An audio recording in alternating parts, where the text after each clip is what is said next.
السلام علیکم ورحمۃ اللہ وبرکاتہ۔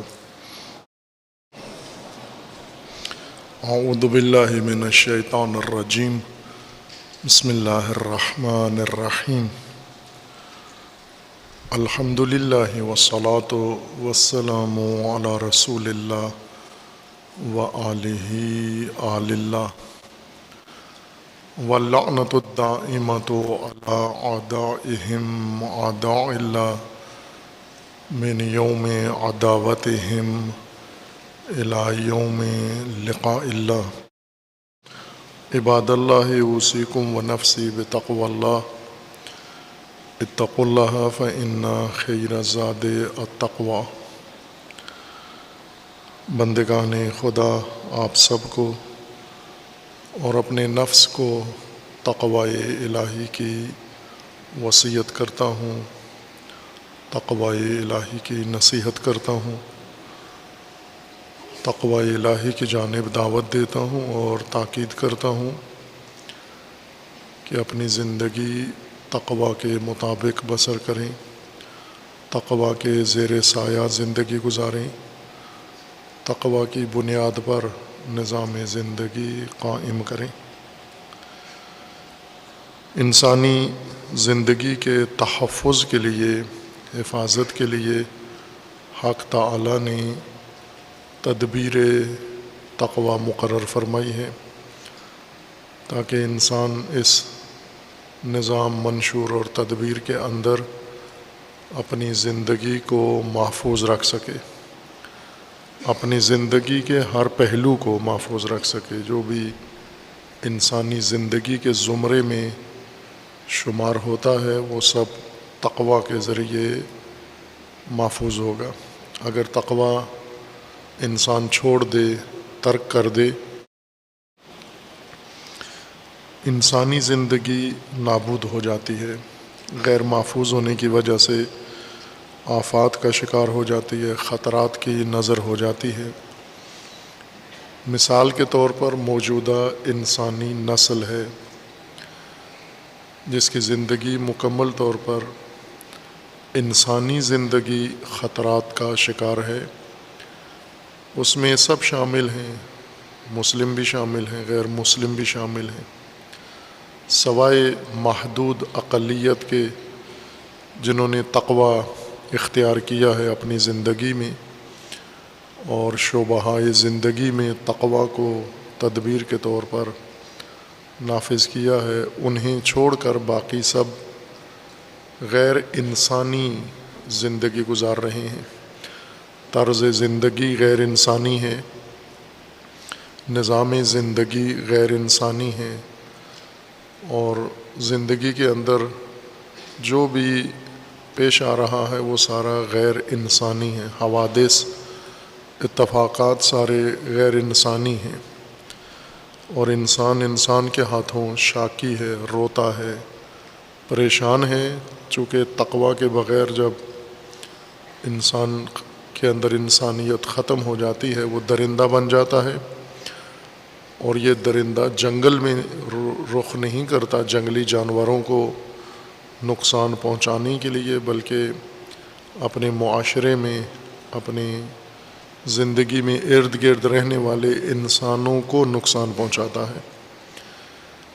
اور یہ منظر آج پوری دنیا اور پوری زمین پر نظر آ رہا ہے، خواہ وہ مسلمان ممالک ہوں یا غیر مسلم ممالک ہوں، درندہ بن کر انسانوں کے لیے خطرہ بن گئے ہیں۔ تقوی آمیز زندگی کے لیے اللہ تعالیٰ نے منشور و آئین مقرر کیا ہے، دین، اور اس کا عنوان صراط مستقیم دیا ہے۔ چونکہ یہ دین انسان کی زندگی کا منشور ہے اور یہ حیثیت متدین انسان اور مومن انسان کو سمجھنا ضروری ہے، خصوصاً اہل علم کو جو دین کو علم سمجھ بیٹھے ہیں، اور علماء دین فقط بنتے ہیں، یعنی دین کے عالم، دین کی آگاہی رکھنے والے، دین دان، جو دین کے الفاظ کو، دین کے مطالب کو سمجھتے ہیں یا پڑھتے ہیں. جو بھی انسان، جیسے سائنسدان جو سائنس کو سمجھتا ہے، ضروری نہیں ہے کہ سائنس پر عمل بھی کرتا ہو. سائنس علم ہے، لیکن دین علم نہیں ہے، دین منشور ہے، آئین ہے انسان کی زندگی کا. سمجھنے کے لیے علوم درکار ہیں تاکہ دین انسان کو سمجھ میں آ جائے، لیکن یہ آئین ہے، قانون ہے، دستور ہے، منشور ہے. جب تک دین کو انسان اپنی زندگی میں آئینی حیثیت سے نہیں داخل کرتا اور اس کو منشور کے طور پر اپنی زندگی میں نہیں اپناتا، فقط دین پڑھنے سے، دین دانی سے انسان دین سے کچھ بھی حاصل نہیں کر سکتا. جاب کر سکتا ہے، جس طرح آج ہم دیکھتے ہیں دنیا میں اور ہمارے اپنے قوم و ملک میں مختلف علوم لوگ حاصل کرتے ہیں تاکہ جاب کریں، ملازمت اختیار کریں. علم دین پڑھ کر بھی ملازمت کی جا سکتی ہے، جیسا کہ کر رہے ہیں. کوئی ممبروں پہ بیٹھ کے، کوئی محرابوں میں کھڑے ہو کر، کوئی مدرسوں میں بیٹھ کر، کوئی تحقیقی لائبریریوں میں بیٹھ کر جاب کر رہے ہیں، دینی عمل انجام دیتے ہیں، اس کے بدلے میں معاوضہ لے لیتے ہیں. یہ دینداری نہیں ہے. دینداری اس وقت کہیں گے ہم جب دین عملی زندگی کا منشور بن جائے، دستور بن جائے، قانون بن جائے، جس کے مطابق روزمرہ زندگی بسر ہو. اگر دین کو اس طرح سے اپنایا ہے تو دیندار ہیں، ورنہ دیندار نہیں ہیں. دین کی اس منشوری حیثیت کی وجہ سے دین کو صراط مستقیم کہا گیا ہے، یعنی زندگی کا منشور، اور وہ بھی مستقیم منشور، استوار و قائم منشور، جو انسان کو اپنے مقصد زندگی تک پہنچا دیتا ہے. یہ تقویٰ کا منحصر میدان ہے. یہیں سے تقویٰ پھوٹتا ہے، تقویٰ نکلتا ہے، اور تقویٰ انسان کی زندگی کا حصہ بنتا ہے. لیکن اس مرحلے میں کہ انسان اگر ارادہ کر لے کہ میں نے دین کو زندگی کا منشور بنانا ہے، یہ بات ہم کر بھی دیتے ہیں، سن بھی لیتے ہیں، لیکن تصدیقاً اس کی طرف متوجہ نہیں ہوتے. فرداً فرداً ہم میں سے ہر ایک یہ غور کرے کہ میری زندگی جو گزر رہی ہے روزمرہ، میری عادتیں، میرے اعمال، میرے اصول زندگی کے، ضابطے، اخلاق میری زندگی کا، قوانین، رسم و رواج، یہ کہاں سے آیا ہے؟ یہ آبا و اجداد نے ہمیں سکھایا ہے، آبائی دین پر ہیں. جو منشور جس پر زندگی گزر رہی ہے، پسند کرتے ہیں، کچھ چیزیں ناپسند کرتے ہیں، کسی سے محبت کرتے ہیں، کسی سے نفرت کرتے ہیں، کچھ کام ہم کرنے کے لیے تیار ہیں، کچھ کرنے کے لیے نہیں تیار. یہ کس قانون کے تحت ہم کر رہے ہیں؟ جو آبا و اجداد نے ہمارے لیے مقرر کیا ہے، جبکہ انہی کے لیے دین مقرر ہوا ہے کہ یہی سب کچھ دین کے تحت کرنا ہے. آپ نے صبح و شام دین کے تحت گزارنے ہیں، دن رات دین کے تحت، اور اعمال زندگی دین کے تحت بسر کرنے ہیں. تو اگر اس طرح روزمرہ کے ہر کام کے ہمارے منشور اور دستور دین ہو، دین سے پوچھیں، دین سے سمجھیں کہ اس کام کے لیے کیا دستور ہے، اس مرحلے کے لیے کیا دستور ہے.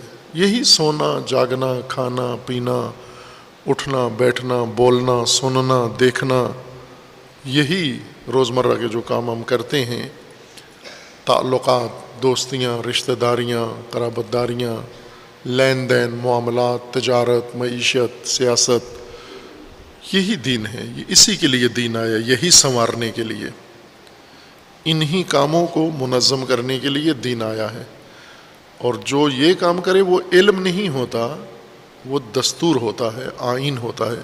جیسے پاکستان کا قانون ہے، دستور ہے، تو اس کو کوئی بھی علم نہیں کہتا کہ علم پاکستان، بلکہ دستور پاکستان، آئین پاکستان ہے، جس کے تحت حکومتیں بنتی ہیں، حکومتیں ختم ہوتی ہیں، عوام اپنے روزمرہ امور انجام دیتے ہیں. یہ اس قانون کے مطابق ہے. آپ کے اس کے اندر حقوق ہیں، وظائف ہیں، فرائض ہیں، ذمہ داریاں ہیں، حدود ہیں. آئین پاکستان میں یہ سب آپ کے لیے بنایا گیا ہے. اسی طرح کا آئین اللہ نے بنایا ہے انسان کے لیے، مومن کے لیے، کہ آپ نے یہ سارے کام آئین اللہ کے مطابق انجام دینے ہیں. اس آئین کو آئین کے طور پر قبول کرنا یہ ابھی انجام نہیں پایا. کم از کم موجودہ مسلمانوں کی نسل میں دین آئین کی حیثیت نہیں رکھتا. آئین ان کے ملکی آئین ہے یا آبائی. ہماری دو زندگیاں ہیں. ایک ہماری وہ زندگی ہے جو ملکی آئین کے تحت بسر ہوتی ہے، اور ایک وہ زندگی ہے نجی زندگی، خاندانی زندگی، جو آباء و اجداد کی رسومات کے تحت بسر ہوتی ہے. دو دین ہیں ہمارے پاس. کچھ دین ہیں جن میں ہم سماجی کام کرتے ہیں، سیاسی عمل کرتے ہیں. جیسے آپ اگر داخلہ لیتے ہیں تو یہ ملکی قانون ہے، آئین مملکت کے تحت داخلہ لیتے ہیں، آئین مملکت کے تحت نصاب پڑھتے ہیں، آئین مملکت کے تحت امتحان دیتے ہیں، آئین مملکت کے تحت ڈگری لیتے ہیں، آئین مملکت کے تحت نوکری کرتے ہیں، ملازمت کرتے ہیں، تنخواہ لیتے ہیں. یہ مملکت کا آئین ہے. لیکن گھر میں بیٹھے ہوئے کھاتے کیا ہیں، یہ مملکت کا نہیں ہے کہ آج گھر میں کھانا کیا ہے، رہنا کیسے ہے.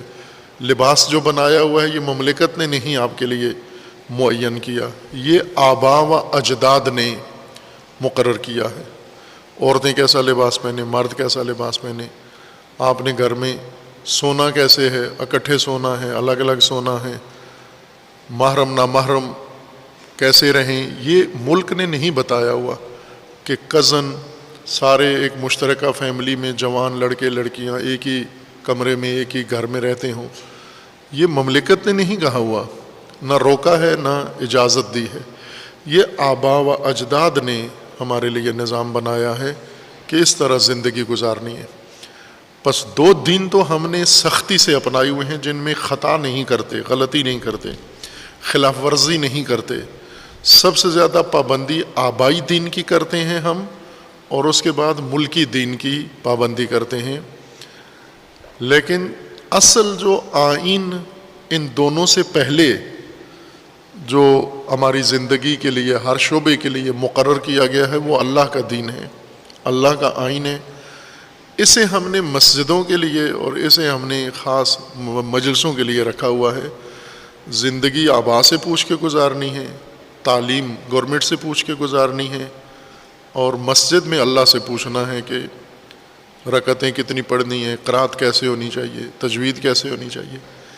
یہ غلطی ہے، یہ بے دینی ہے. یہ آپ نے جس طرح نماز اللہ سے پوچھنی ہے کتنے رکعت کس وقت پہ کیسے کن آداب کے ساتھ وضو کر کے پڑھنی ہے، اسی طرح گھر میں کیسے رہنا ہے یہ بھی اللہ سے پوچھنا ہے. کس سے بولنا ہے کس سے نہیں بولنا ہے یہ بھی اللہ سے پوچھنا ہے. گفتگو میں کیا بات کرنی ہے، کہاں بولنا ہے کہاں سننا ہے، یہ بھی اللہ سے پوچھنا ہے. یوں نہیں کہ اللہ تعالیٰ نے کچھ دین خود بنا دیا، کچھ آباء و اجداد کو دے دیا، کچھ حکمرانوں کے حوالے کر دیا کہ میرے بندے کے لیے 3 آئین ہونے چاہیے. ایک آئین ہے، مملکت بھی اللہ کے آئین کے مطابق آئین بنائے، اور آبائی طور طریقہ بھی اللہ کے قانون کے مطابق ہونا چاہیے. پھر انسان دیندار کہلاتا ہے، یہ متدین انسان ہے، یہ مومن انسان ہے. باقی ان کے دین اور ایمان کی کوئی ضمانت اور سند نہیں ہے جو دین کو منشور کے طور پر اپنی زندگی میں نہیں اپناتے. اور یہی جو حالت عملاً ہے جس کی میں نے تفسیر پیش کی ہے، اشارہ کیا ہے کہ 3 آئین ہمارے پاس ہیں. ایک مجلس و مسجد کے لیے ہے، ایک گھر کے لیے اور گلی محلے کے لیے اور ایک حکومت کے لیے اور اسکولوں کے لیے ہے۔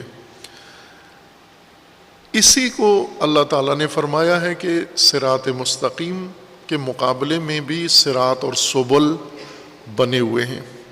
کچھ حکمرانوں نے تمہارے لیے بنا دیے ہیں، کچھ آبا و اجداد نے بنا لیے ہیں، کچھ دیگر سبل ہیں۔ ان سبل پر اگر چلو گے تو تقوی حاصل نہیں ہوگا بلکہ تباہی ہوگی۔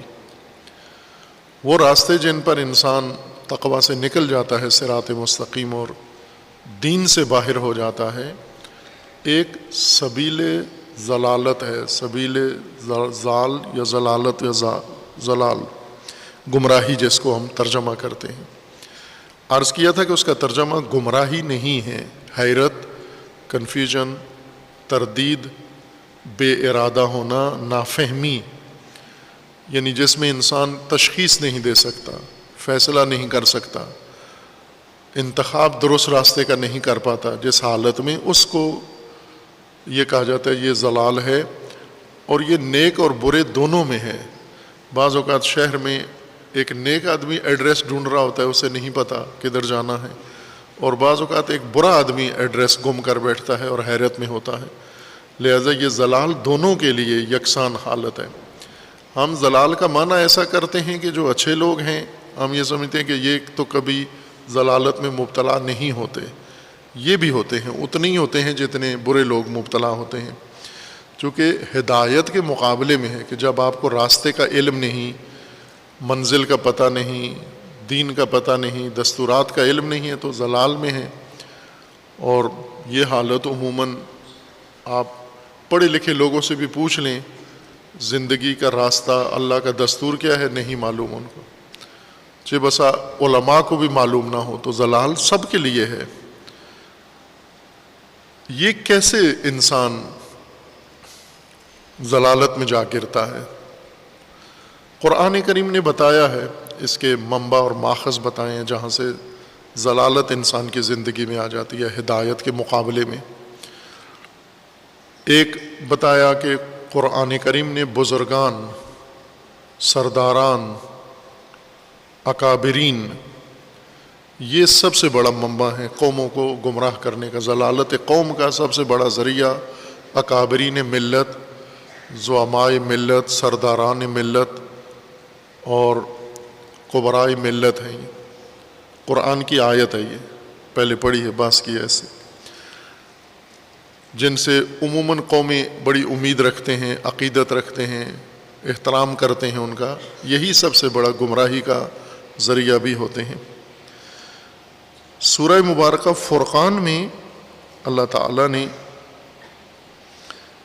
ذکر فرمایا ہے کہ گمراہ قومیں جو اللہ کے علاوہ معبود اختیار کر لیتی ہیں، انہیں محشر میں اللہ تعالیٰ اکٹھا کرے گا اپنے معبودوں کے ساتھ۔ ضلالت میں مبتلا لوگ، اور ان کی ضلالت یہ ہے کہ اللہ کے علاوہ انہوں نے معبود اختیار کر لیا ہے۔ معبود یعنی جس کی اطاعت کرتے ہیں، فرمان روا، حاکم، اللہ کے علاوہ انہوں نے کسی کو مان لیا ہے کہ جو یہ کہے گا میں اس کی بات مانوں گا۔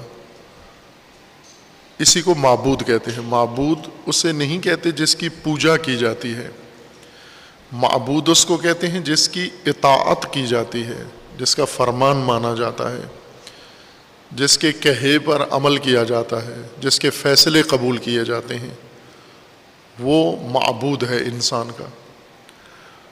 انسانوں نے بہت سارے ایسے معبود بنائے ہوئے ہیں، اور ان معبودوں میں کچھ اللہ کے برگزیدہ بندے ہیں جنہیں جاہل لوگوں نے معبود بنا لیا ہے۔ تاریخ میں قرآن نے بھی اس کی مثالیں دی ہیں، جیسے مسیحیت نے حضرت عیسیٰ مسیح علیہ السلام کو معبود مان لیا، اور یہود نے عزیر کو معبود مان لیا۔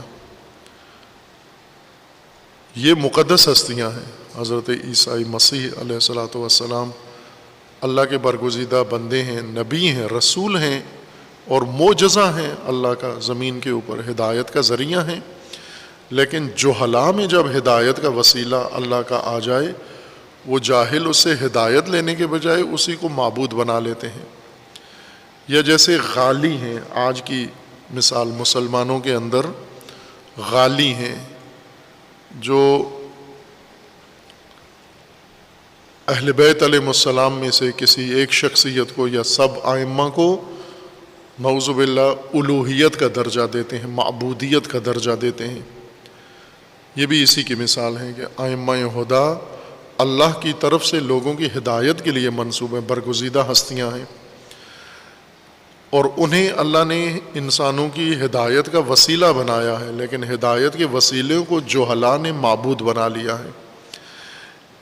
اب قرآن میں سورہ فرقان کی آیہ 17 میں اللہ تعالیٰ کا فرمانا ہے کہ ان معبودوں کو اور ان گمراہوں کو اللہ اکٹھا کرے گا، یعنی ان ہستیوں کو جنہیں جاہلوں نے معبود بنا لیا ہے، انہیں ان کی عبادت کرنے والے اور ان کی اطاعت کرنے والوں کے ساتھ محشر میں خدا اکٹھا کرے گا، اور پھر معبودوں سے اللہ پوچھے گا، یعنی حضرت مسیح سے خدا پوچھے گا، حضرت عزیر سے پوچھے گا، اہل بیت سے پوچھے گا، امام علی سے پوچھے گا اللہ علیہ السلام کہ آپ نے ان لوگوں کو کہا ہے کہ آپ کو معبود بنائیں، کیا آپ نے انہیں کہا ہے ہم معبود ہیں، ہم اللہ ہیں؟ نعوذ باللہ، ہم میں اللہ والی صفات پائی جاتی ہیں۔ آپ نے یہ تأثر دیا ہے، آپ نے یہ تعلیم دی ہے ان کو۔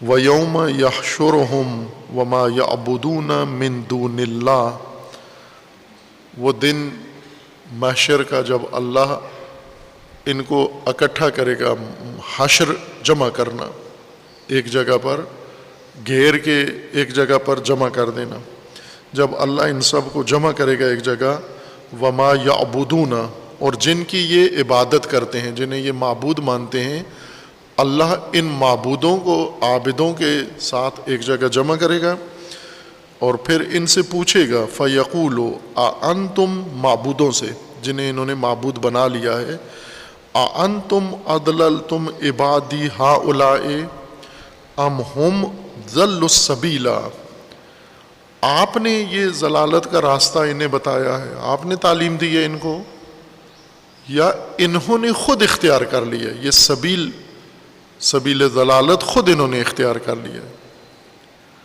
وہ معبود جنہیں جو انہوں نے بنائے ہوئے ہیں یہ جواب دیں گے اللہ کی بارگاہ میں، قالوا سبحانک ما کان ینبغی لنا ان نتخذ من دونک من اولیاء، پاک ہے، منزہ ہے تیری ذات، ناممکن ہے، نامناسب ہے ہمارے لیے کہ ہم ان کو تیرے علاوہ کوئی ولی پیش کریں، ہم تو آئے ہیں تیری طرف سے ہدایت کا ذریعہ بن کر، اور اللہ کی ولایت کی طرف ان کو دعوت دے رہے تھے۔ پھر کیسے یہ گمراہ ہوئے؟ ان کی اس موجودہ ضلالت کا سبب کیا ہے؟ کیا چیز بنی؟ یہ برگزیدہ ہستیاں جن کو لوگوں نے جہالت کی وجہ سے معبود بنا لیا ہے، یہ اللہ کی بارگاہ میں راز پیش کریں گے ان قوموں کی ضلالت کا، جیسے امام علی غالیوں کی ضلالت کا راز اللہ کو بتائیں گے۔ خداوند تعالیٰ نے چونکہ پوچھا ہے، اَأَنْتُمْ، آپ نے ان کو یہ راستہ دکھایا ہے۔ حضرت مسیح عیسائیوں کے بارے میں بتائیں گے، حضرت عزیر یہود کے بارے میں بتائیں گے۔ اسی طرح ہر فرد یا ہر قوم جو بھی جس کسی برگزیدہ شخصیت و ہستی کے اس بارے میں گمراہی کا شکار ہوئی ہے، انہی سے اللہ پوچھے گا، اَأَنْتُمْ، آپ نے یہ راستہ ان کو سکھایا ہے؟ وہ بتائیں گے نہیں، ہم نے نہیں کیا۔ وَلَكِنْ مَتَّعْتَهُمْ وَآبَاءَهُمْ حَتَّى نَسُوا الذِّكْرَ وَكَانُوا قَوْمًا بُورًا، ان کی گمراہی کا سبب یہ ہے اے پروردگار، یہ اس وجہ سے گمراہ ہوئے ہیں کہ تو نے ان کو متاع دیا ہے، تمتع آپ نے ان کو دیا ہے، اور اس تمتیع کے نتیجے میں، اس تمتع کے نتیجے میں جو آپ کی طرف سے، اللہ کی طرف سے ان قوموں کو، عوام کو، لوگوں کو ملا ہے اور ان کے آبا کو، اس کے نتیجے میں یہ گمراہ ہوئے ہیں، اس نے انہیں گمراہ کیا ہے۔ کس طرح کہ آپ کی جانب سے انہیں تمتع عطا ہوا ہے اور اس تمتع سے یہ بھول گئے ہیں، اتنے تمتع میں ڈوبے ہیں، غرق ہوئے ہیں کہ اللہ کو بھول گئے، رازق و مالک کو بھول گئے، خالق کو بھول گئے، رب کو بھول گئے اور اس تمتع میں محو ہو گئے، گم ہو گئے، غرق ہو گئے، اور اس وجہ سے اللہ کو بھول کر یہ گمراہ ہوئے ہیں۔ وَقَانُوا قَوْمًا بُورًا، اور یہ اب ایک قوم بور بن چکے ہیں۔ یہ بہت گہرا مطلب ہے اس آیہ کریمہ میں۔ ایک یہ ہے کہ یہ اس تمتع کی وجہ سے و تمتیع کی وجہ سے گمراہ ہوئے ہیں۔ متاع عربی میں، قرآن میں کثرت سے یہ لفظ استعمال ہوا ہے۔ متاع سامان زندگی کو کہتے ہیں، یعنی وسائل زندگی، لیکن نہ ہر وسیلہ زندگی، بلکہ وہ وسیلہ زندگی کا ذریعہ جس کے استعمال سے انسان کو لذت بھی محسوس ہوتی ہو۔ ضروریات زندگی بہت ساری ایسی ہیں جن میں لذت ہے، بہت ساری ایسی ہیں جن میں لذت نہیں ہے لیکن انسان انہیں استعمال کرتا ہے۔ جیسے سانس لیتے ہیں آپ، لذت محسوس نہیں ہوتی، ہوا میں، آکسیجن میں لذت نہیں ہے۔ پانی میں تھوڑی بہت لذت ہے لیکن عموماً پانی میں بھی کوئی زیادہ لذت نہیں ہے جس سے پیاس بجھاتے ہیں ہم۔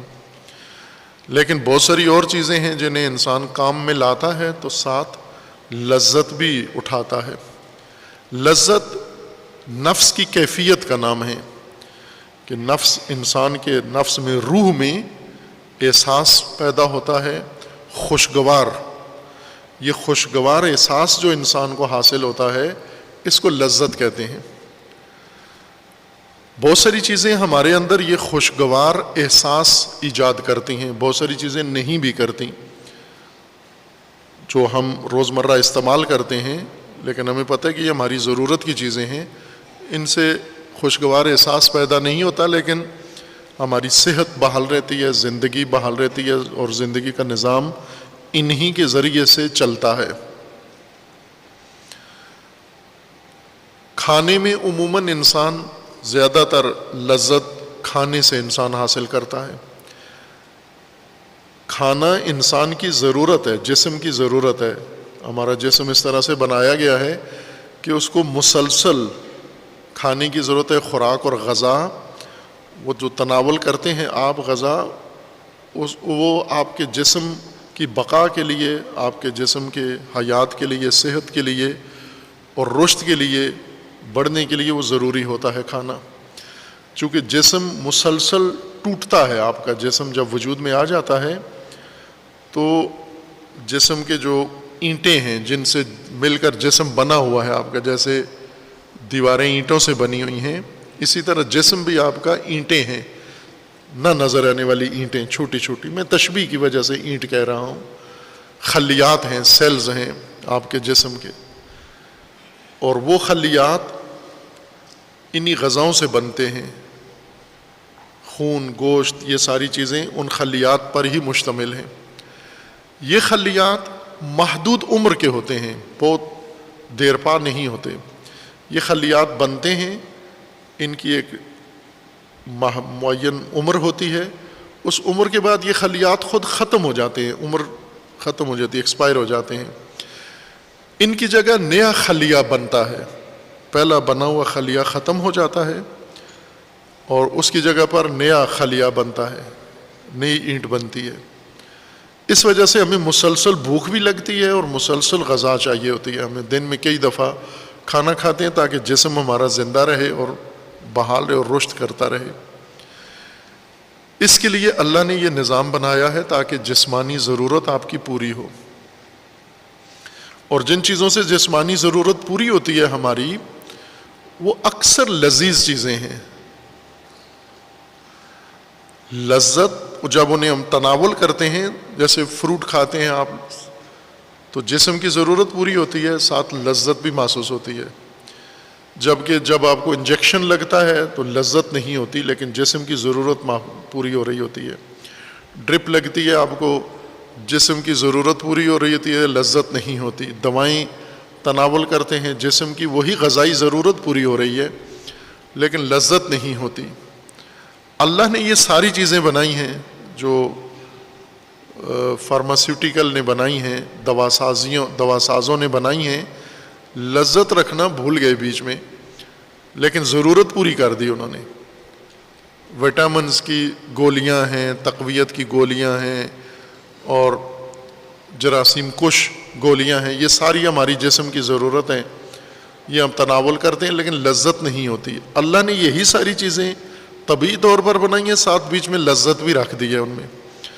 چونکہ انسان نادان ہے، جاہل ہے، بے وقوف ہے، ظلوم و جہول ہے، یہ ضرورت کو نظر انداز بھی کر دیتا ہے، لیکن لذت کو نظر انداز نہیں کرتا.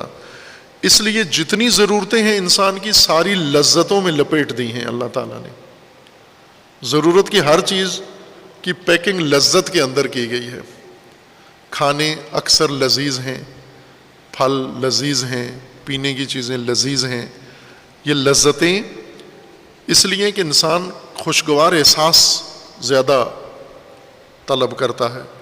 جسم کی ضرورت پوری ہو نہ ہو، خوشگوار احساس زیادہ پورا ہو میرا. اس خوشگواری کے حصول کے لیے وہ مختلف چیزیں تناول کرتا ہے، جس میں سے اس کی بدن کی ضرورت بھی پوری ہو جاتی ہے. یہ لذت بخش چیزیں، یعنی وہ ضرورتیں، وہ وسائل جن سے انسان کو لذت بھی ہوتی ہے، اٹھاتا ہے، اس کو عربی زبان میں متاع کہتے ہیں. میم تے عین، متاع، یہ لذت دینے والی چیز یا لذت حاصل کرنا ہے. اسی طرح انسان اب لباس پہنتے ہیں. ہم لباس کی اصل حکمت یہ ہے کہ بدن ڈھانپ لیں آپ، لیکن ہم ایسا لباس پہنتے ہیں کہ لذت بھی محسوس ہو. صاحب لذت ہم بھی محسوس کرتے ہیں، پہننے والا بھی، جو دیکھتا ہے اس کو بھی لذت محسوس ہو.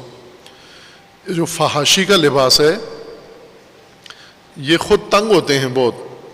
یہ جو ٹائٹ پتلونیں پہنی ہوئی ہوتی ہیں، یہ بہت اذیت میں ہوتے ہیں، اتنے تکلیف میں ہوتے ہیں ٹائٹ لباس پہنے ہوئے. ایک وہ مومن تھے، وہ بتا رہے تھے کہ ہمارے دفتر میں ایک ملازم تھے، افسر تھے، تو وہ گرمی سردی میں ٹائی باندھ کے رکھتے تھے، اور پھر سارا دن ٹائی کو کوستے بھی تھے، شکوے بھی کرتے تھے، لان تان ٹائی کو کرتے تھے کہ یہ پھندا ہے، یہ فلاں ہے. یہ تو ہم انہیں کہتے کہ بھئی اتنی اگر تکلیف دہ ہے، اور ہے ٹائی تکلیف دہ ہے، چونکہ پھندا ہے، پھانسی ہے، لیکن جو اس نے باندھی ہوئی ہے وہ تکلیف میں ہوتا ہے، وہ گردن نہیں ہلا سکتا، تنفس اس کا نہیں ہوتا. اب آپ پنجاب میں ایک دیکھیں، پنجابی جو لباس پہننے کا انداز ہے، اب باقی دنیا نے بھی پنجاب سے سیکھ لیا ہے، یہ بٹن کھول کے رکھتے ہیں اوپر والے، بعض تو ناف تک کھول کے رکھتے ہیں، لیکن بعض یہ اوپر والے بٹن کھول کے رکھتے ہیں. کیوں کھول کے رکھتے ہیں؟ چونکہ پنجاب کا موسم ہے حبس والا. پنجاب میں زیادہ تر حبس کا موسم رہتا ہے، اور گھٹن زیادہ ہوتی ہے، سانس لینے میں دشواری ہوتی ہے، پسینہ آتا ہے. جیسے ابھی آپ دیکھیں ستمبر آخر میں پہنچ گیا ہے، لیکن لاہور میں گرمی ہے. یہ بھی چند دن سے بارشوں کی وجہ سے تھوڑی خنکی ہے، ورنہ حبس کا موسم ہے. حبس کے موسم میں یہ بٹن باندھ کے رکھنے سے گھٹن پیدا ہوتی ہے، لہٰذا یہ گھٹن کے ماحول میں رہتے ہیں. چونکہ پنجاب کے لوگ شلوار کے بجائے دھوتی باندھتے ہیں، اصل پنجابی لباس دھوتی ہے. یہ دنیا میں ایسا ہی ہے، جہاں بھی گھٹن ہے، حبس ہے، وہاں دھوتی باندھتے ہیں لوگ. بنگلہ دیش میں دھوتی باندھتے ہیں، انڈونیشیا میں دھوتی باندھتے ہیں، اسی طرح سری لنکا میں دھوتی باندھتے ہیں. یہ سب حبس والے ملک ہیں، یعنی یہ وہ ملک ہیں جو استوائی ملک کہلاتے ہیں جن میں نمی زیادہ ہوتی ہے ہوا میں، اور کوئی ایسا ملک آپ نہیں دیکھیں گے جس میں نمی کم ہو اور دھوتی باندھتے ہوں. وہاں نہیں باندھتے دھوتی، وہ شلوار پہنتے ہیں یا کوئی اور لباس استعمال کرتے ہیں، اور دھوتی کا استعمال نہیں کرتے. یہ دھوتی اور کرتا اوپر سے کھلے بٹنوں والا، یہ حبس کے موسم کے لیے سہولت کے لیے ہے، تمتع ہے، لذت کے لیے ہے. اب اسی میں جہاں بٹن کھول کے اور دھوتی باندھ کے رکھتے ہیں تاکہ ہوا لگے پورے جسم کو، وہاں پر یہ بابو لوگ ٹائی باندھے گھوم رہے ہوتے ہیں. خوب ظاہر ہے کہ ٹائی باندھنا، جس کو بٹن باندھتے ہوئے تکلیف ہو رہی ہے، گرمی لگ رہی ہے، تو دوسرے نے ٹائی باندھی ہوئی ہے، تو ظاہر ہے وہ بھی انسان ہے، اس کو بھی تکلیف تو ہو رہی ہے، لیکن یہ تکلیف وہ سہتا ہے، برداشت کرتا ہے، خود لذت نہیں اٹھا رہا ٹائی سے. یہ کس چیز سے لذت اٹھا رہے ہیں کہ دوسرے مجھے دیکھیں گے اور مجھے دیکھ کر تحسین آمیز نگاہیں میری طرف کریں گے. مجھے پڑھا لکھا، مجھے بڑا ایک سلجھا ہوا مہذب انسان ٹائی میں دیکھیں گے، کوٹ پتلون میں دیکھیں گے، اور جب اس نگاہ سے مجھے دیکھیں گے، ان کی نگاہوں سے اس کو لذت محسوس ہوتی ہے. اپنے آپ کو اتنی تکلیف دے کے لوگوں کی نگاہیں کھینچتا ہے، پھر ان تحسین آمیز نگاہوں سے لذت محسوس کرتا ہے. خوشگواری اس کو یہ ہوتی ہے.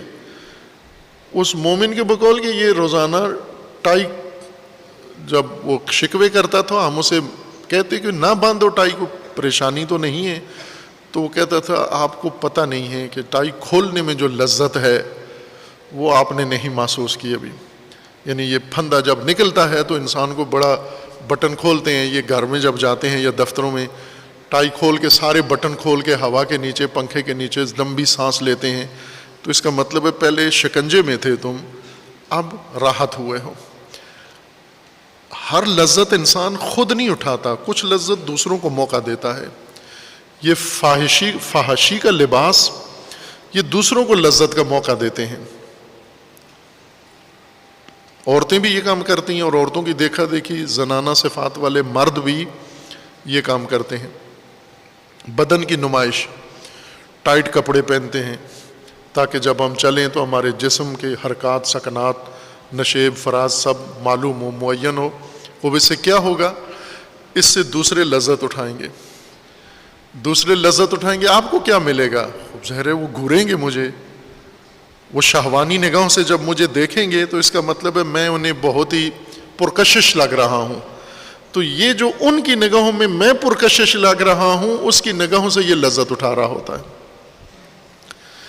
لذت اندوزی، لذت پسندی، یہ انسان کی خصلت میں شامل ہے، انسان کی جبلت میں شامل ہے. لذت پرست ہے انسان. اللہ تعالیٰ نے تمام ضرورتیں انسان کی لذتوں میں ڈال دی ہیں. اب انسان جو اہل لب ہیں، اولو الالباب ہیں، عقل مند ہیں، وہ تو لذتوں کو ثانوی حیثیت دیتے ہیں. مثلا کھانا کون سا کھانا ہے جو ان کی صحت کے لیے ضروری ہے، لذت بخش ہو یا نہ ہو. لیکن لذت پرست انسان جو عقل نہیں رکھتا، فقط نفس رکھتا ہے، نفس امارہ، یہ ہر چیز سے لذت اٹھانا چاہتا ہے. کھانے میں لذت ہو، پہننے میں لذت ہو، چلنے میں لذت ہو، بولنے میں لذت ہو. گھر سنواریں گے، گھر بناتے ہیں اکثر آپ، یہ میں 100% بھی کہوں تو مبالغہ نہیں ہے، غریب اور امیر سب اس میں شامل ہیں. ہر ایک گھر میں جا کر غیر ضروری سامان اگر دیکھیں تو آپ کو ہر گھر کے اندر 60% سامان غیر ضروری ہے. ان کا کوئی ضرورت نہیں ہے اس سامان کی. سال میں ایک دفعہ بھی اس چیز کو استعمال میں نہیں لاتے، لیکن سجاوٹ بنایا ہوا ہے، کمرہ سجایا ہوا ہے، رکھا ہوا ہے، الماریوں میں رکھا ہوا ہے، کمروں میں ڈرائنگ روم، ڈائننگ روم بنایا ہوا ہے، ہر جگہ لٹکایا ہوا ہے. زندگی میں ان کی کئی نسلیں بھی گزر جائیں، یہ سامان استعمال میں نہیں آئے گا ان کے، لیکن گھر میں رکھا ہوا ہے. یہ غیر ضروری سامان. یہ کیوں اتنا وبال جمع کیا ہوا ہے؟ لذت کے لیے. یہ متاع ہے. متاع اس شے کو کہتے ہیں جس سے انسان فقط لذت اٹھا رہا ہو، جو لذت کے لیے کرے کام، نہ ضرورت کے لیے. لذت ہوتی ہے، آپ ضرورت کے لیے بھی کھانا کھائیں تو اس میں لذت تو ہوگی، لیکن آپ لذت پسند انسان نہیں ہیں، آپ ضرورت پسند انسان ہیں. آپ ضرورت کے خاطر جو کام کرتے ہیں، ضرورت کی خاطر، اس میں اگر لذت بھی اللہ نے رکھی ہوئی ہے تو ٹھیک ہے، نور و نلا نور، ضرورت بھی پوری ہو رہی ہے، لذت بھی آ رہی ہے. لیکن میرا مقصد ضرورت پوری کرنا ہے، لذت بونس میں مل رہی ہے. لیکن لذت پرست انسان ایسے نہیں ہوتا، وہ ضرورت کو مکمل طور پر نظر انداز کر کے فقط لذت کے لیے یہ کام کرتا ہے. یہ ہوتا ہے عیاش طبقہ، لذت پسند اور لذت پرست طبقہ یہ ہوتا ہے. اور یہ کثرت سے ہے، چونکہ عقل مند بہت تھوڑے سے ہیں. زمین کا سروے کریں تو پتہ نہیں کس صوبے میں کتنے عقل مند نکلیں، کس ضلع میں معلوم نہیں ہے، لیکن لذت پرست سارے نکلیں گے. اس لذت پرستی کو تمتع کہتے ہیں. وہ لوگ جو ہر چیز میں اس کی لذت پر ان کی نگاہ ہے. دوستی بنائیں گے لذت کے لیے، بعض اوقات دوستی ہوتی ہے ضرورت کے لیے، یا نفسیاتی ضرورت کے لیے، مانوی ضرورت کے لیے، علمی ضرورت کے لیے، سماجی ضرورت کے لیے انسان دوستی رکھتا ہے. لیکن زیادہ تر 99% دوستیاں لذت کے لیے ہوتی ہیں، تعلقات لذت کے لیے ہوتے ہیں. یہ نسلی ہے، موروثی ہے. کچھ لوگ ہیں جن کے خاندانوں میں لذت پرستی ان کی تہذیب بن چکی ہے. اب بچے بچیاں پیدا ہوتے ہیں، بڑے ہوتے ہیں، شادیاں ہوتی ہیں ان کی، تو یہ جو نیا جوڑا بنا ہے اپنا گھر بناتا ہے.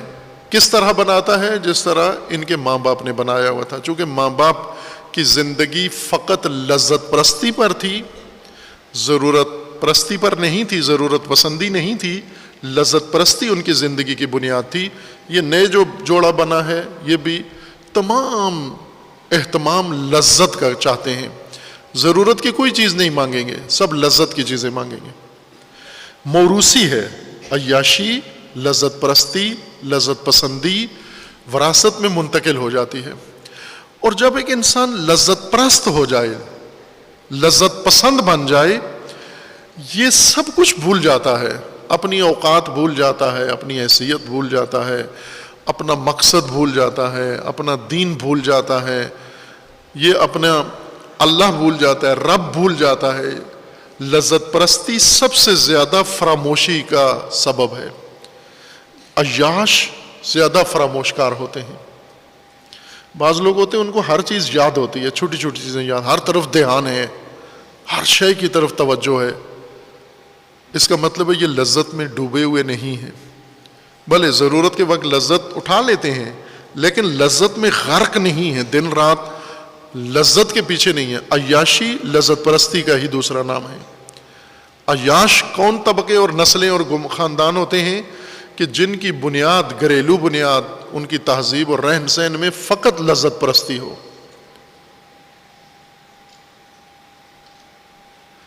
لذت پرستی انسان کو فراموش کار بنا دیتی ہے، اور جب انسان لذت پرستی میں ڈوب کر فراموشی کا شکار ہوتا ہے تو اپنے رب کو، معبود کو بھول جاتا ہے. کہاں معبود کس کو بناتا ہے؟ جہاں سے اس کو لذت آتی ہے.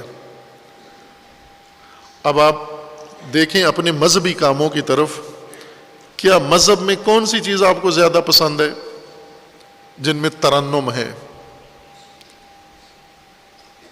نعتیں زیادہ پسند ہیں، نوحے زیادہ پسند ہیں.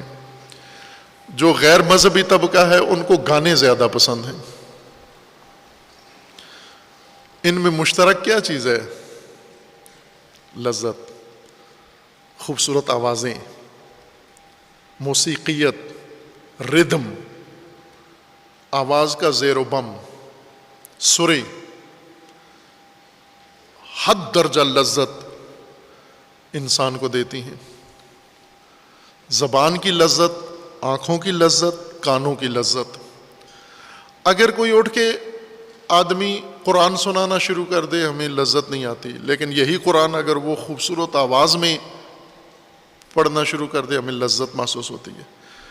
ہم قرآن سے متاثر نہیں ہو رہے، ترنم سے، اس کی خوبصورت سر سے، آواز سے متاثر ہو رہے ہیں. یہی قصیدہ جو کوئی پڑھ رہا ہے اور لوگ ناچ رہے ہیں، یہ قصیدہ اگر کوئی نثر میں ایسے سنا دے، اس کے بول مطالب کہ قصیدے میں یہ لکھا ہوا ہے، سب اپنا موبائل نکال کے چیٹنگ شروع کر دیں گے، کوئی سنے گا بھی نہیں کہ یہ کیا پڑھ رہا ہے. لیکن جو ہی وہ سر لگاتا ہے تو سارے موبائل بند کر کے آف کر کے اس کی طرف دھیان دیتے ہیں کہ سر آئی ہے، لذت ہے. یہ مذہب میں لذت کا عنصر غالب ہے. اس لذت نے مذہب بھی فراموش کروا دیا ہے، اللہ بھی فراموش کروا دیا. اب آپ مجالس کو دیکھیں تو مجالس کا اکثر حصہ اور مواد لذت پر موقوف ہوتا ہے، مشتمل ہوتا ہے. یعنی خطیب ذاکر کی کوشش یہ ہوتی ہے کہ حد درجہ کی لذت اپنے مجمع کو عطا کرے. اور ذاکر کو سر سے لذت نہیں آتی، ذاکر کو فیس سے لذت آتی ہے. اس کا سارا مزہ کرکرا ہو جاتا ہے اگر 1 روپیہ بھی کم ہو جائے فیس میں سے، اور اگر طے شدہ رقم سے زیادہ دے دے تو پھر دیکھیں اس کی لذت کا انداز دیکھیں کہاں جا پہنچا ہے. ہر ایک کی لذت کا ایک ذریعہ ہے. یہ جو لذت پسند ہیں، ہر چیز میں لذت ترجیح پر رکھتے ہیں، ان کو عیاش کہا جاتا ہے. مترف، قرآن نے ان کو مترف بھی کہا ہے، عیاش، لذت پسند، لذت پرست انسان. اور یہ خاندانوں میں موروثی ہو جاتی ہے، تربیت کا حصہ ہے. اب اللہ تعالیٰ ان برگزیدہ ہستیوں کو، جن کو لوگوں نے جہالت کی وجہ سے معبود بنایا ہے، اللہ ان سے پوچھے گا کہ تم نے ان لوگوں کو گمراہ کیا ہے، سبیل ان کا سبیل ضلالت آپ نے ان کو بتایا ہے. یہ کہیں گے نہیں، سبحانہ کا، منزہ ہے تو، تیری ذات، ہم تیرے علاوہ کسی کو ولی اختیار نہیں کر سکتے اور نہ کیا ہے. ما ینبغی، ناممکن ہے ہمارے لیے کہ ہم تیرے علاوہ کسی کو ولی اختیار کر لیں. پھر کس چیز نے ان کو یہاں پہنچایا ہے کہ انہوں نے آپ کو معبود بنا لیا ہے؟ موروثی عیاشی نے، موروثی لذت پرستی نے، موروثی لذت پسندی نے ان کو گمراہ کیا ہے اور تجھ سے دور کیا ہے. قالو، جب اللہ پوچھے گا انتم اضللتم عبادی ہؤلاء، آپ نے میرے بندوں کو اضلال کیا ہے، گمراہ کیا ہے. ام ہم ضلوا السبیل، یا یہ کہ یہ خود اس گمراہی میں پڑے ہیں. قالو، وہ جواب دیں گے، وہ ہستیاں جواب دیں گی، سبحانک ما کان ینبغی لنا ان نتخذ من دونک من اولیاء ولیکن، اے پروردگار، اے مالک، ہوا کیا ہے ان کے ساتھ، ٹریجڈی کیا ہوئی ہے؟ ولیکن متعتہم، تو نے ان کو متاع دیا ہے، لذت کا سامان دیا ہے. وآباءہم، اور ان کے آبا کو، یعنی موروثی ملا ہے، ان کو وراثت میں ملا ہے. ان کے آبا کو بھی لذت پسندی کا سامان دیا ہے، ان کو بھی دیا ہے. اور یہ اس لذت پرستی میں، تمتع میں، عیاشی میں اتنے ڈوب گئے، غرق ہو گئے، حتیٰ نسوا الذکر، یہ بھول ہی گئے، ذکر بھول گئے. ذکر یعنی توجہ، دھیان ہٹ ہی گیا ان کا. انہیں یہی نہیں معلوم تھا کہ ہم زندگی ہمیں ملی ہے، مقصد ہے اس زندگی کا، خالق ہے، مالک ہے، رب ہے، پروردگار ہے کوئی، یہ سب بھول گئے، نسیان طاری ہو گیا. وَكَانُوا قَوْمًا بُورًا، اور یہ قوم بور ہیں. بور بائر، بنجر، بور بنجر کو کہتے ہیں، کچھ نہ اگانے والی سرزمین. زمینوں کے 2 نام ہوتے ہیں. اب پٹواریوں کو پتہ ہے، لوگوں کو پتہ نہیں ہے. آپ کے ہاں زمینیں پلاٹ بن گئی ہیں، ابھی پلاٹ کرتے رہتے ہیں آپ صبح و شام مادری زبان میں. زمین کی 2 قسمیں کرتے ہیں، دائر اور بائر، زرخیز اور بنجر. اردو میں زرخیز اور بنجر، عربی میں بائر، دائر، فارسی میں بھی یہی ہے، بائر بنجر زمین. بور یعنی وہ زمین جو کچھ بھی نہ اگائے. عیاش لوگوں کی نسل بائر ہوتی ہے. یہ قوم بور ہیں، یہ بنجر قوم ہیں. اس قوم میں کچھ بھی نہیں اگے گا. ایک زمانہ طالب علمی میں کتاب پڑھی تھی میں نے، پاکستان کے مشہور رہنما بھی تھے اور رائٹر بھی اور شاعر بھی، بڑے اچھے سنجیدہ مذہبی خیالات بھی رکھتے تھے، آغا شورش کاشمیری. شورش کہتے ہیں پاکستانی تلفظ میں، شورش کاشمیری، شورش کاشمیری، دو بھائی تھے، ان کے نام تھے شورش کاشمیری. بڑے اچھے کتابیں تھیں ان کی کتاب ایک تھی بوئے گل نالے دل دودھ چراغ محفل. مرزا غالب کا شعر ہے یہ، اس شعر کو انہوں نے اپنی کتاب کا نام دیا، بوئے گل نالے دل دودھ چراغ محفل. اس کتاب میں انہوں نے لکھا ہے کہ پنجاب کی سرزمین بنجر ہو چکی ہے، شخصیت پیدا نہیں ہوگی. علامہ اقبال آخری شخصیت ہے جو پنجاب میں پیدا ہوئی ہے. اب پنجاب، یہ خود پنجابی ہیں شورش کاشمیری، پنجابی اسپیکر، پنجابی نسل، پنجابی سارے خالص پنجابی ہیں، اور انہوں نے یہ لکھا کہ پنجاب کی سرزمین میں اب کوئی شخصیت پیدا نہیں ہوگی. اور بڑی اچھی خوبصورت دلچسپ بات کی انہوں نے کہ علامہ اقبال ظاہراً آخری شخصیت ہے، اب کوئی بڑا آدمی پیدا نہیں ہوگا. کیوں نہیں ہوگا؟ چونکہ کہا کہ یہ بنجر ہو چکی ہے سرزمین، شخصیتیں پیدا کرنے سے بنجر ہو چکی ہے. قرآن فرماتا ہے کہ زمین، قوم بنجر کب ہوتی ہے؟ قوم بنجر اس وقت ہوتی ہے جب عیاشی میں لگ جائے، تمتع میں، لذت پرستی میں. جو قوم ڈوب جائے یہ بنجر قوم ہے. اس سے شخصیت پیدا نہیں ہوگی، اس سے نظریہ پیدا نہیں ہوگا، اس سے سسٹم پیدا نہیں ہوگا، اس سے نظام نہیں نکلے گا، اس سے کوئی کمال نہیں نکلے گا، اس سے کوئی ترقی نہیں ہوگی، اس سے کوئی ایسا بڑا کام نہیں کر سکے گی وہ قوم جو بنجر ہو چکی ہے، جو لذت پرستی میں ڈوب چکی ہے. یہ قرآن کا قانون، یعنی اولیاء، یہ انبیاء و ائمہ اللہ کی خدمت میں بارگاہ میں عرض کریں گے، اے پروردگار، یہ لذت میں ڈوبے ہوئے تھے، موروثی لذت، عیاشی، جو انہیں وسائل آپ نے دیے اس کی وجہ سے یہ عیاش بن گئے تھے، اور اس کی وجہ سے یہ نسو فراموشکار ہو گئے ہیں، انہیں پتہ ہی نہیں ہے مقصد زندگی. اور یہ قانون قومن بورا، یہ قومیں بور ہو گئے ہیں، بنجر ہو چکے ہیں. یہ ان سے اب توقع نہ ہوگی ان کو ہدایت نصیب ہوگی. وہ بہت نوجوانی کی کتاب پڑھی تھی، اس وقت وہ زندہ تھے میرے خیال میں، مجھے یاد آتا ہے جب ان کی یہ کتاب پڑھی تھی میں نے. آغا شورش کاشمیری زندہ تھے، لاہور میں ہی مقیم تھے. تو اس وقت میرے ذہن میں یہ سوال آیا کہ یہ انہوں نے فقط پنجاب کے بارے میں کہا ہے، باقی سرزمینوں کے بارے میں کیوں نہیں کہا کہ پاکستان کی باقی سرزمین بھی تو ایسا ہی ہے ساری. 74 سال میں آپ فصل دیکھیں پاکستان میں جو اگی ہے، 74 سال میں کیا ہوگا ہے، شخصیات کتنی اگی ہیں، علوم کتنے اگے ہیں، نظریے کتنے اگے ہیں، خلاقیت کتنی ہوئی ہے، ایجادات کتنی ہوئی ہیں، اختراعات کتنی ہوئی ہیں، اور نام دنیا میں نامآور لوگ، شاعر کتنے اعلیٰ ان 74 سالوں میں پیدا ہوئے ہیں، علماء کتنے پیدا ہوئے ہیں، مجتہدین کتنے پیدا ہوئے ہیں، اسکالر کتنے پیدا ہوئے ہیں. آپ لے آئیں، سارا اعداد و شمار موجود ہے. آج موجودہ جو زندہ ہیں ان میں کتنے ہیں یہ کیٹیگری نہیں ملیں گے آپ کو. کیوں نہیں ملیں گے؟ اس لیے کہ قومن بورا، بنجر ہو چکے ہیں. بنجر کیوں ہو چکے ہیں؟ لذت پسندی کی وجہ سے، لذت پرستی کی وجہ سے. اب کوئی یہ نہ کہے کہ میرے پاس تو پیسے نہیں ہیں لذت کے لیے. پیسے نہیں ہیں، لذت پسند تو ہو تم. یہ جو کچھ کر رہے ہو یہ بھی چٹنی اور ساگ، یہ بھی لذت، تمہاری لذت کا ذریعہ ہے. ضرورت نہیں ہے. ضرورتوں کو بھول چکے ہو، لذتوں کے خوگر بن چکے ہو. ان لذتوں نے، لذت پسندی نے تمہیں بنجر بنا دیا ہے. اور ایسا ہی ہوتا ہے. آپ دیکھیں یہ امیر زادے سرمایہ داروں کی اولاد، یہ کسی قابل نہیں ہوتے، بلکہ یہ بہت لائق نکلیں. باپ کا سرمایہ اگر نہ ڈبوئیں تو سمجھو بڑا لائق ہے یہ شہزادہ. اکثر وہ موروثی سرمایہ لذتوں میں سارا غرق کر کے ڈبو دیتے ہیں. بہت لائق نکلا تو اسی کو اگر بچا لے یا سنبھال لے تو سمجھو بڑا کارآمد آدمی ہے.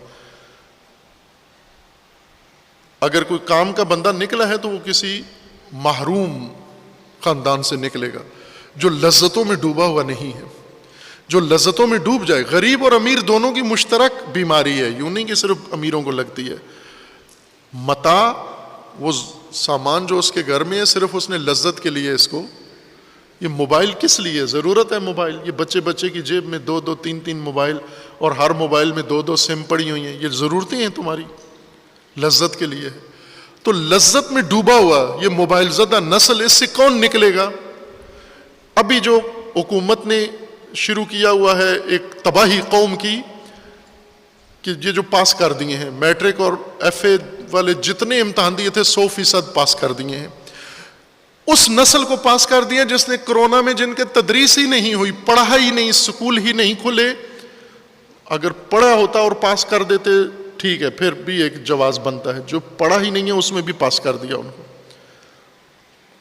وہ ایک طرف سے یہ ان کی صلاحیتیں ہوں گی جو نکھاری نہیں گئی ہیں, دوسری طرف سے موبائل زدہ. کیا بنیں گے یہ؟ کیا نکلے گی؟ یہ قوم بور ہے, یہ قوم بنجر ہے. یہ قرآن ایک بہت بڑا راز انسان کو بتا رہا ہے, اور یہ راز سے پردہ وہ ہستیاں خدا کی بارگاہ میں اٹھائیں گی کہ یہ اس وجہ سے تباہ ہوئے ہیں. اور یہ قرآن میں ہے تاکہ جو ابھی نہیں ہوئے تباہ وہ ہوشیار ہو جائیں, لذتوں کی دنیا سے باہر آ جاؤ. لذت پرستی کو زندگی کا ہدف نہ بنو. کسی چیز کی اگر وہ تمہاری ضرورت ہے تو اس کی ضرورت سے ضرور فائدہ کرو, اس میں لذت ہوگی. وہ جو لذت مل رہی ہے وہ آپ کی مطلوبہ چیز نہیں ہے, بونس میں مل رہی ہے, اضافی مل رہی ہے آپ کو. لیکن اگر لذت پسند بن گئے, لذت پرست بن گئے, پھر قومی بور ہیں, پھر بنجر ہیں. اور یہ موروثی سلسلہ ہے. چونکہ یہ فرمانا ہے ان عباد خدا کا کہ سبحانک ما کان ینبغی لنا ان نتخذ من دونک من اولیاء ولکن متعتہم, تو نے ان کو یہ متاع دیا ہے. وآباءہم, اور یہ صرف اسی کو نہیں, ان کے آباء سے چلا آ رہا ہے یہ سلسلہ, یہ تمتع, یہ لذت پرستی. موروثی لذت پرستی کی وجہ سے یہ اس طرح تباہ ہوئے ہیں. حتی نسوا الذکر وکانوا قوما بورا, انہوں نے مذہب بھی لذت والا بنا لیا ہے, محض لذت. ابھی دیکھیں آپ مجالس ہوتی ہیں عزا کے نام پر, عزا میں لذت کیوں ہو؟ مجھے یاد ہے ایک دفعہ ایک شہر میں مجالس پڑھ رہا تھا, اور وہاں ایک طبقہ پیدا ہوا جنہوں نے یہ اعتراض کیا کہ یہ جو گوشت پکتا ہے محرم میں اتنا ساری سال نہیں پکتا, تو محرم ہی ملا ہے تمہیں گوشت کھانے کے لیے, محرم میں تو سادہ غذا کھاؤ. محرم میں تو آپ سوگ میں ہو نا, سوگوار آدمی اتنا اعلیٰ کھانا کیوں بناتا ہے؟ سوگوار کے گلے سے کیسے اترتا ہے؟ کسی کے گھر میں میت ہو اور اس کو آپ بہترین کھانے, لذیذ کھانے دیں, اور وہ بھی دونوں ہاتھوں سے ہڑپ کرنا شروع کر دے, یہ کیسا سوگ ہے؟ یہ کھانا تو ضروری ہے لیکن سوگ کے مطابق کھانا ہو, جیسا سوگ ہے سوگوار کا کھانا وہ کھائیں. ان لوگوں نے وہاں بہت شور اٹھایا. مجھے بھی کہا جی کہ یہ مسئلہ, میں نے کہا میں آپ کو رد نہیں کر سکتا چونکہ بات آپ ٹھیک کر رہے ہیں کہ سوگ میں اتنا لذت اٹھانا ٹھیک نہیں ہے. سوگ کی مجلس ہے, سریں لذت دے رہی ہیں, تذکرے لذت دے رہے ہیں, چٹکلے لذت دے رہے ہیں, لذت ہی لذت. سوگ میں لذت کہاں سے نکال لی تم نے؟ لیکن چونکہ قوم بور ہے, لذت پرست ہے, سوگ میں بھی لذت نکال لیتے ہیں, ہر چیز میں لذت بنا لیتے ہیں. اور جب یہ لذت پرستی آ جائے پھر بنجر پن آ جاتا ہے. اللہ تعالیٰ کی بارگاہ میں دعا ہے خداوند تعالیٰ ان آفات سے, بلیات سے سب مسلمانوں کو نجات عطا فرمائے, اور پروردگار ہمیں توفیق فہم صراط مستقیم و دین عطا فرمائے, اور اس صراط پر قائم رہ کر تقوی کا لباس زیب تن کرنے کی اللہ تعالیٰ ہمیں توفیق عنایت فرمائے انشاءاللہ. اعوذ باللہ من الشیطان الرجیم, بسم اللہ الرحمن الرحیم. انا اعطیناک الکوثر فصل لربک وانحر ان شانئک هو الابتر.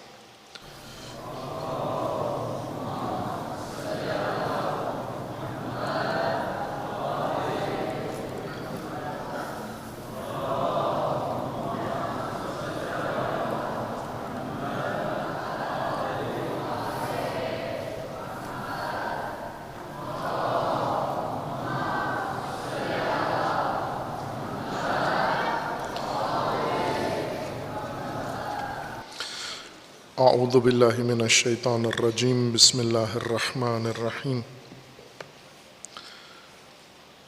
الحمد للہ والصلاة والسلام علی رسول اللہ وآلہ آل اللہ سیما علی امیر المؤمنین علی ابن ابی طالب علیہ الصلاۃ والسلام و فاطمۃ الزہرا سیدۃ النساء العالمین والحسن والحسین سیدی شباب اہل الجنہ و صبطی الرحمہ وعلی ابن الحسین و محمد ابن علی و جعفر ابن محمد و موسیٰ ابن جعفر وعلی ابن موسیٰ و محمد ابن علی وعلی ابن محمد والحسن ابن علی والحجت ابن الحسن القائم المنتظر المہدی حجج اللہ علی عباد و امناؤہ فی بلاد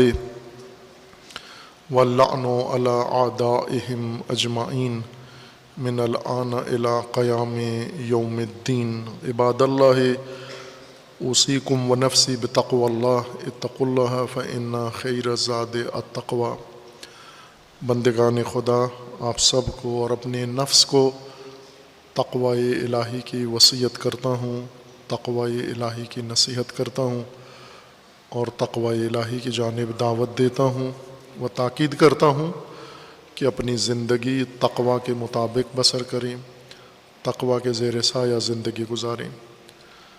تقوی کی زندگی آپ کے لیے نجات دہندہ ہے۔ تقوی کی زندگی سے نہ اللہ کو کوئی فائدہ ملنا ہے، نہ دوسرے انسانوں کو کوئی فائدہ ملنا ہے۔ تقوی آمیز زندگی سے خود متقی کو دنیا و آخرت میں فائدہ ملنا ہے، اور وہ فوائد دنیا و آخرت کے فقط تقوی سے مشروط ہیں، تقوی کے علاوہ متبادل راستوں سے ہرگز حاصل نہیں ہوں گے۔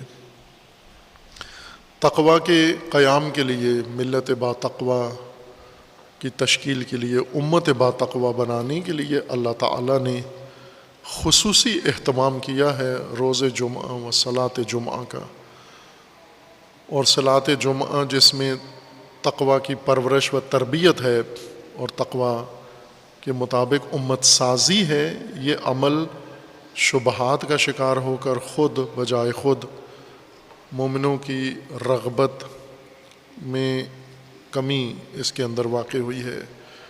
شبہات کے نتیجے میں شہید ثانی رحمۃ اللہ علیہ فقیہ شیعہ، فقیہ اسلام، جن کی فقہ اور جن کا اجتہاد تشیع کے اندر کئی صدیوں سے نصاب کی حیثیت رکھتا ہے، تمام علماء و طلاب شہید ثانی کی فقہ پڑھ کر کسی مرتبہ علمی پر پہنچتے ہیں۔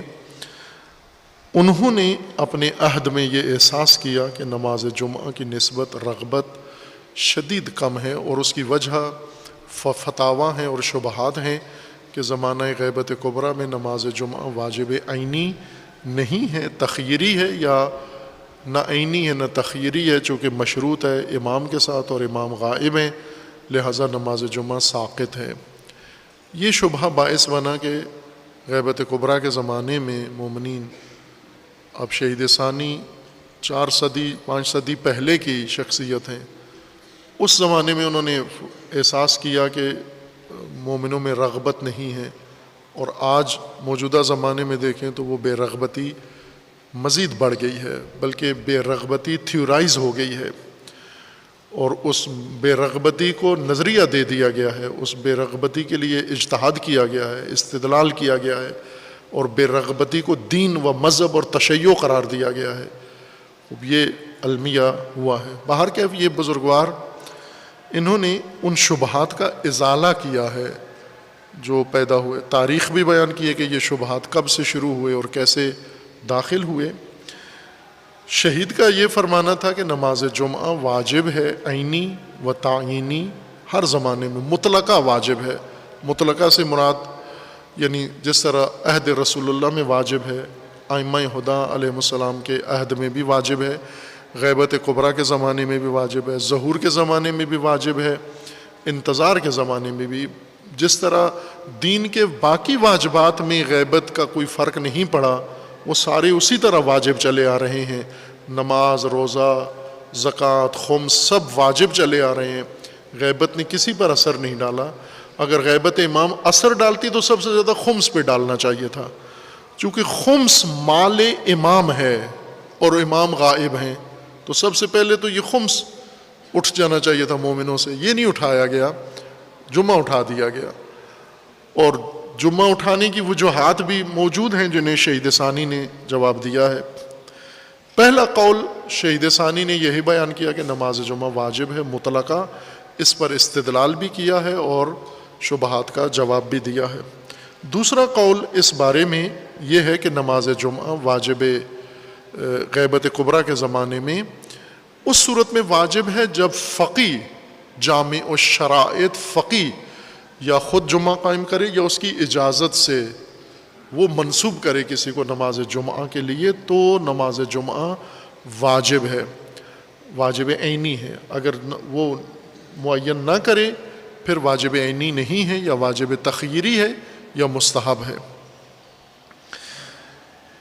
شہید اس قول کو نقل فرماتے ہیں، ساتھ یہ بھی کہتے ہیں کہ اس کے مطابق فتویٰ نہیں ہے کسی کا۔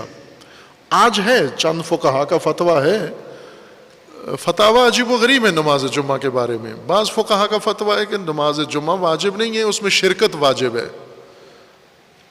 اس کو آدمی کیسے سمجھے، کون سمجھائے اس فتویٰ کو کہ نماز جمعہ واجب نہیں ہے لیکن اس میں شرکت واجب ہے؟ آپ چلے جائیں مسجد میں بیٹھے رہیں، جمعہ نہ پڑھیں آپ۔ یہ وہ چیزیں ہیں جو لوگوں کو سمجھ نہیں آتی، کسی کو بھی نہیں آتی، لیکن فتویٰ دینے والے پر لازم ہے کہ اس کو وضاحت بھی کرے کہ یہ کیسا فتویٰ ہے۔ یہ بھی ایک ہے، موجود ہے، ابھی موجودہ فقہا میں سے بھی بعض کا ہے جو زندہ ہیں کہ نماز جمعہ واجب نہیں ہے لیکن اس میں شرکت واجب ہے۔ اگر شرکت نہیں کی تو گناہ گار ہیں، لیکن اگر جمعہ نہیں پڑھا، جس طرح یہ ہمارے طالب علم ہیں چھوٹے، یہ جمعے کی نماز کے وقت وضو کرنے چلے جاتے ہیں، یہ شرکت کرتے ہیں لیکن لگتا ہے اسی فقی کے مجتہد مقلد ہیں یہ کہ شرکت واجب ہے، جمعہ واجب نہیں ہے۔ اگر جمعہ واجب نہیں ہے تو شرکت کس کی واجب ہے؟ پھر شرکت تو خود مقدمہ ہے، جیسے وضو واجب ہو نماز واجب نہ ہو، شرکت تو مقدمہ ہے جمعہ پڑھنے کے لیے۔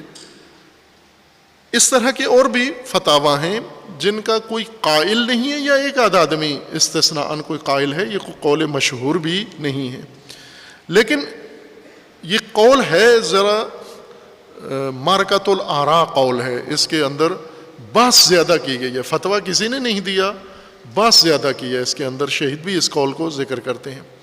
اس قول کا پہلا مبنی یہ ہے کہ غیبت کبریٰ کے زمانے میں جب امام معصوم نہیں ہیں، امت کی دسترس نہیں ہے امام تک، تو جامع الشرائط فقی نائب ہے امام کا ان تمام امور میں جو امام سے مربوط ہیں۔ امت کی ہدایت کے اعتبار سے وہ سارے امور نائب امام جامع الشرائط فقی انجام دے گا۔ اور چونکہ امام کی موجودگی میں نماز جمعہ مشروط ہے امام کے اذن کے ساتھ، لہٰذا غیبت میں نیابتاً مشروط ہو جائے گا فقی کی اجازت کے ساتھ، چونکہ فقی تمام امور میں، صرف نماز جمعہ نہیں بلکہ جملہ امور میں امام کا نائب ہے۔ اس مبنی کی بنیاد پر ان فقہا نے یہ فتویٰ دیا ہے۔ اب توجہ کریں اس قول میں، نماز جمعہ کے متعلق بہت سارے فقہا ابھی نام لیں گے، ان فقہا کا یہ فتویٰ ہے، قدیم فقہا، یہ ذہن حاضر رکھ کے بات سنیں۔ نماز جمعہ کے بارے میں جو بات تھی شہید نے وہ بتا دی کہ نماز جمعہ واجب مطلق ہے، تعیناً و عیناً ہر زمانے میں، غیبت کے زمانے میں بھی۔ اب وہ قول جو شہید کو قبول نہیں ہے اس کو رد کرنے کے لیے وہ قول ذکر کر رہے ہیں۔ وہ قول یہ ہے کہ بعض فقہا نے یہ کہا ہے کہ غیبت کبریٰ کے زمانے میں نماز جمعہ مشروط ہے جامع الشرائط فقی کی اجازت کے ساتھ۔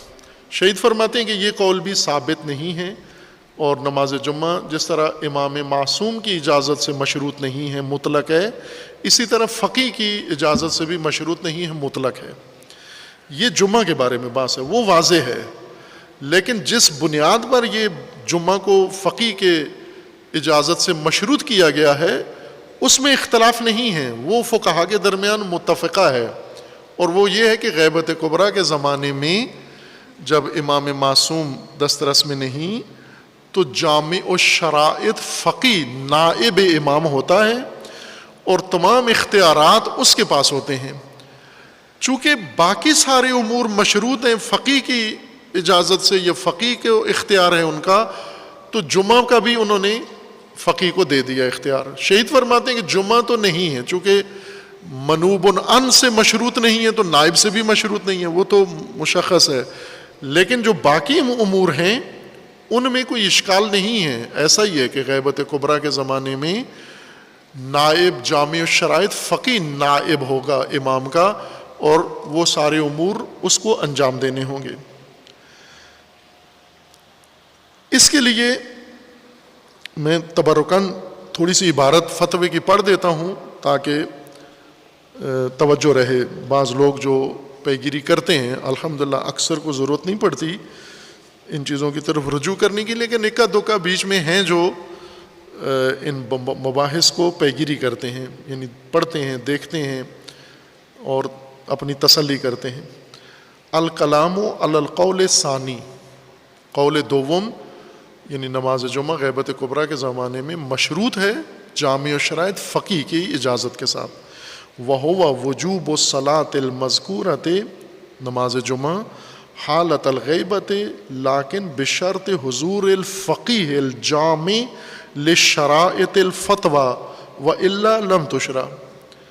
غیبت کبریٰ کے زمانے میں نماز جمعہ مشروط ہے جامع الشرائط فقی کی اجازت کے ساتھ، اور اگر جامع شرائط فقی نہ ہو یا اجازت نہ دے پھر نماز جمعہ مشروع جائز نہیں ہے۔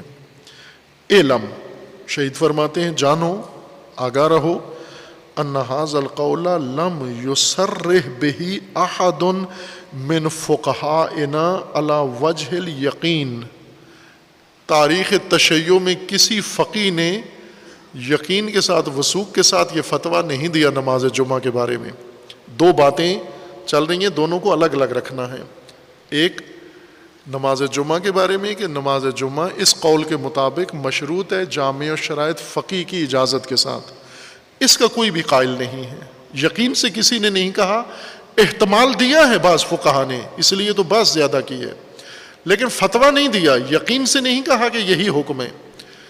دوسری بات کیا ہے، وہ نماز جمعہ سے مربوط نہیں ہے، وہ عمومی بات ہے کہ غیبت کبریٰ کے زمانے میں جامع الشرائط فقی امام کا نائب ہوتا ہے، اور جو جو چیزیں مشروط ہیں امام کے ساتھ وہ فقی کے اختیار میں چلی جاتی ہیں۔ جیسے خمس لینا فقی کے اختیار سے ہوتا ہے، تو باقی چیزیں بھی اسی طرح ہیں، باقی میں بھی نیابت موجود ہے ہر چیز میں، جہاں جہاں امام کا اختیار ہے وہاں فقی کا اختیار غیبت کبریٰ کے زمانے میں نیابتاً آ جاتا ہے۔ یہ سارے فقہا مانتے ہیں، نہ کہ اس کو بھی کوئی فقی قول نہیں کہتا۔ جمعہ مشروط ہو اس کے بارے میں کسی نے صراحت سے فتویٰ نہیں دیا۔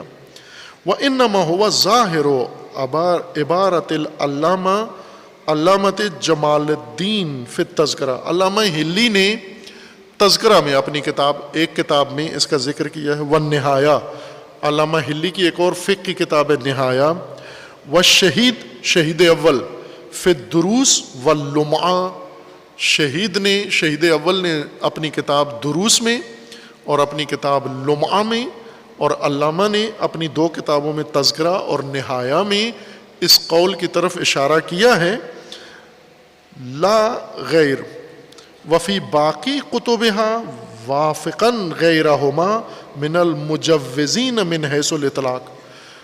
دو کتابوں میں ان دونوں فقہا نے، شہید اول اور علامہ نے، یہ کہا ہے، یعنی احتمال دیا ہے، یقین سے نہیں کہا، اور ان کی اور متعدد کتابیں ہیں دونوں فقہا کی، علامہ ہلی کی بھی اور شہید اول کی بھی، ان باقی کتابوں میں کہا ہے کہ نماز جمعہ مطلقہ ہے، مشروط فقی کی اجازت کے ساتھ مشروط نہیں ہے، واجب ہے تو بھی مشروط نہیں ہے، واجب نہیں ہے تو بھی مشروط نہیں ہے فقی کی اجازت کے ساتھ۔ اپنی باقی کتابوں میں کہا کہ نہیں ہے مشروط۔ فَسَنَتْلُ عَلَيْكَ عِبَارَتَهُمَا فِي ذَلِكَ، شہید ثانی فرماتے ہیں کہ میں ان دونوں عبارتوں، دونوں کتابوں سے دونوں عبارتیں آپ کے سامنے دونوں فقہا کی پیش کروں گا۔